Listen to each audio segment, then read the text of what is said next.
di dalam dunia bisnis, dokumen-dokumen yang tersaji itu banyak sekali, ya. Jadi teman-teman harus tahu. Ini udah ini ya, tunggu. Oh ya udah.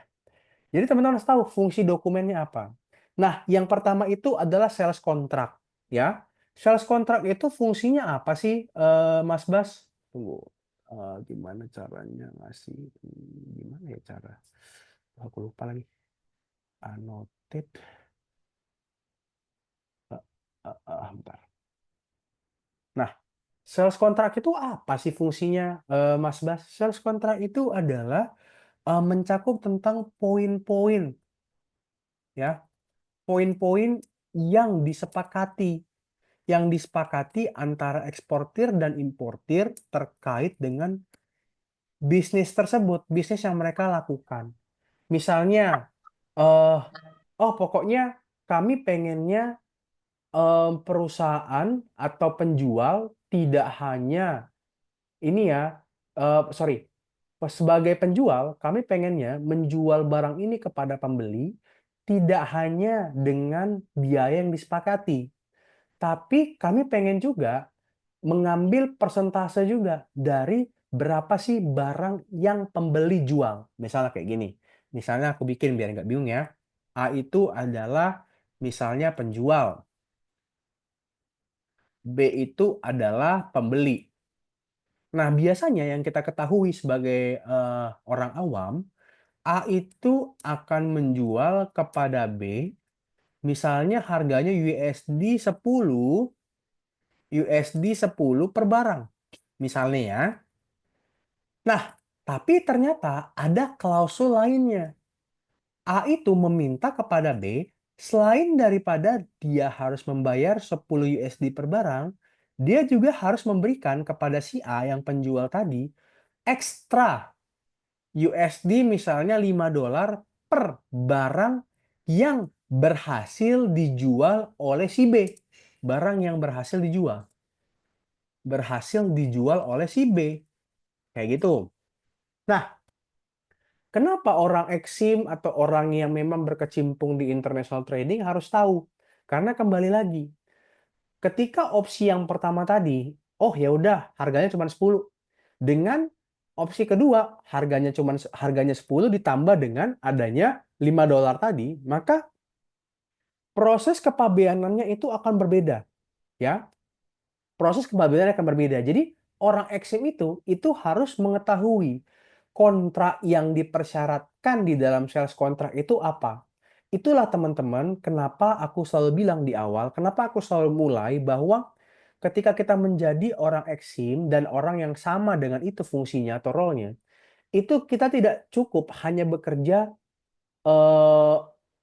hanya bekerja individually, ya, hanya bekerja sendiri. Karena OKXM ini harus banyak bekerja dengan stakeholder yang ada. Jadi contohnya gini, kamu nggak akan bisa tahu isi sales kontrak kalau misalnya kamu nggak temenan nih dengan orang finance, accounting, atau orang legal dari perusahaan kamu. Karena cuman mereka tuh yang ngerti, ya. Cuman mereka yang ngerti sebenarnya terkait dengan sales kontraknya mana. Gitu. Kamu nggak bisa orang eksim hanya, ya udah aku pengen duduk di meja aja, terus menantikan dokumen-dokumen itu datang ke meja, aku nggak bisa.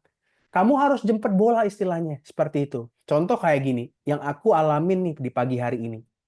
Jadi kalau misalnya teman-teman udah belajar tentang kawasan berikat misalnya, aku nggak tahu ya teman-teman udah belajar atau belum. Jadi memang di kawasan berikat itu yang aku pernah sampaikan sebelumnya, karena kan aku handle kawasan berikat. Nah, di dalam kawasan berikat itu barang baik barang. Jadi kita nggak hanya mengawasi, nggak hanya mengatur tentang barang impor kalau di kawasan berikat. Tapi kita juga mengatur harus mengelola barang impor dan juga barang lokal. Kalau di perusahaan yang bukan kawasan berikat atau kita sebut dengan importer umum atau kita sebut dengan importer produsen, itu biasanya orang eksim itu hanya aware sama barang-barang impor saja dan juga barang ekspor tentunya. Berarti baik pemasukan barang impor dan juga pengeluaran barang ekspor, orang eksimnya harus bertanggung jawab dalam dokumentasinya. Nah, tapi kalau dalam kawasan berikat, kita harus mengatur pemasukan barang impor, pemasukan barang lokal, pengeluaran barang impor, pengeluaran barang lokal, pengeluaran barang ekspor. Nah, itu kita harus bertanggung jawab terkait dengan itu. Jadi skopnya lebih besar. Jadi pagi ini ada tiba-tiba subordinateku atau stafku menghubungi, Pak, emang bisa ya keluar apa kita ngambil barang dari kawasan berikat ke non kawasan berikat. Non kawasan berikat itu yang tadi ya perusahaan biasa yang nggak menggunakan fasilitas. Nah dia tanya, bisa nggak mengeluarkan barang? Kok bisa nggak ngambil barang nih dari kawasan berikat ke yang nggak punya fasilitas dengan tanpa dokumen? Soalnya kita disuruh gini gini gini gini. Nah, ya aku bilang nggak boleh, ditahan dulu ya, karena memang pada dasarnya kita itu nggak bisa ngeluarin barang dari kawasan berikat itu tanpa dokumen, harus pakai dokumen.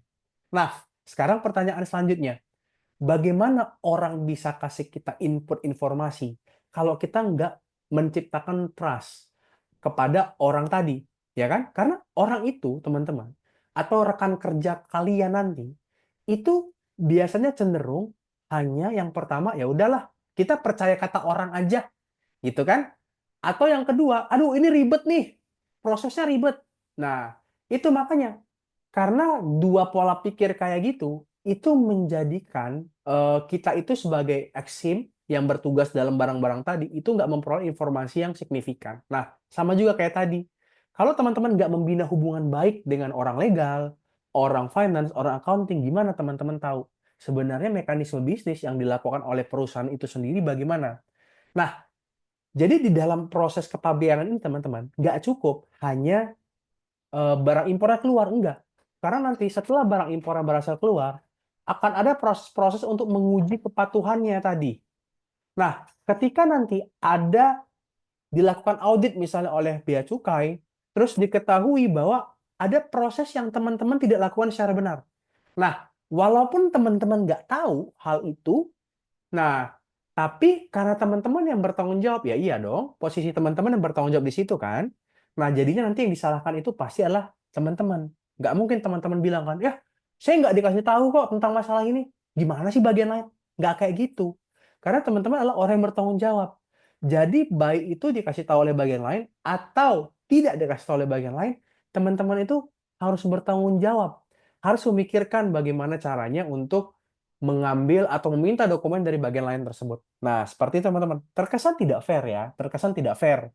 Tapi ya itulah yang terjadi, ya. Nah, terus yang kedua, teman-teman harus tahu Incoterm-nya. Nanti setelah ini aku akan menjelaskan terkait dengan Incoterm. Teman-teman harus tahu tentang Incoterm. Incoterm itu apa sih, Mas? Incoterm itu sama, ya. Incoterm itu adalah suatu batasan kapan eksportir atau importir itu membayar biaya terkait dengan pergeseran barang dari luar negeri ke dalam negeri, gitu kan? Terus bagaimana resiko itu berpindah dari ekspor atau bukan bagaimana, tapi saat kapan resiko itu berpindah dari eksportir ke importir.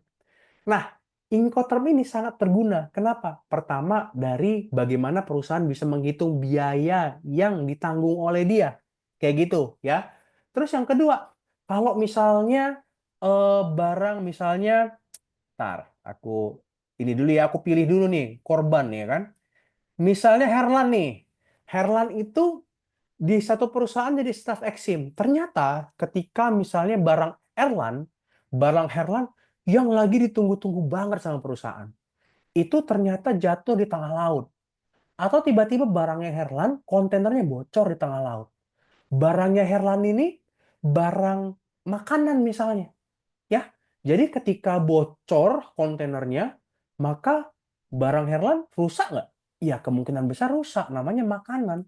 Ya kan? Mau diplastiin gimana pun ya kalau volume air yang menetes di dalam, ya pasti kemungkinan bisa rusak. Karena apa? Bisa berjamur. Kayak gitu. Nah, nanti Herlan eh apa namanya akan mikirkan nih siapa nih resikonya ditanggung oleh siapa nih, ditanggung oleh perusahaan saya atau ditanggung oleh eksportirnya, atau apakah bisa hal-hal kayak gini nanti ditanggung oleh asuransinya kayak gitu, ya itu Incoterm nanti kita akan belajar setelah ini, ya. Nanti kalau misalnya teman-teman ada, aku nggak tahu apakah memang udah dipelajarin atau enggak di kampus teman-teman, nanti kalau misal ternyata sudah dan ada pertanyaan yang lebih mendalam terkait ini, teman-teman langsung tanyakan aja, jangan malu ya. Apa ya gini teman-teman, biasakan gini loh. Biasakan jangan malu untuk bertanya ya. Karena gini, aku sekedar share lagi ya, aku sekedar share lagi. Aku kemarin itu ikut leadership training di kantorku. Jadi satu hal yang menarik disampaikan oleh trainer. Jadi leadership training itu adalah kalau misalnya teman-teman nanti di perusahaan, leadership training itu adalah pelatihan yang diberikan oleh perusahaan terhadap calon leadernya, calon pimpinan di perusahaan itu kayak gitu.